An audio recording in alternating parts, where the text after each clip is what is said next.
Channel of Vadodara.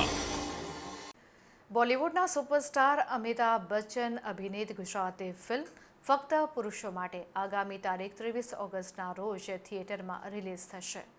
Ahmedabad ખાતે launch કરવામાં આવેલા આનંદ પંડિત અને વિશાલ શાહ નિર્મિત ફિલ્મ ફક્ત મહિલાઓ માટે પ્રેક્ષકોમાં ખૂબ જ ઉત્સાહનો પ્રતિસાદ સાથે જ સફળ થઈ. ત્યારે આ ફિલ્મને સિક્વન્સ અનિવાર્ય લાગી અને હવે આ હિટ ફિલ્મની સિક્વન્સ ફક્ત પુરુષો માટે આ વર્ષે તારીખ 23મી ઓગસ્ટે રિલીઝ થવા જઈ રહી છે. 29 જુલાઈએ આ ફિલ્મનું ટ્રેલર લોન્ચ કરવામાં આવ્યું છે. આ સાથે જ સોશિયલ મીડિયામાં છવાઈ ગયું છે.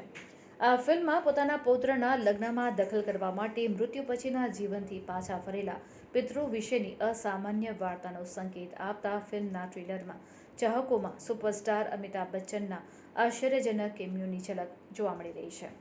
યશ સોની, મિત્ર ગઢવી, એશા કંસારા અને દર્શન જરીવાલા સહિતના સુપર કલાકારોએ લઈને ચાહકોમાં ભારે ઉત્સાહ છવાઈ ગયો છે.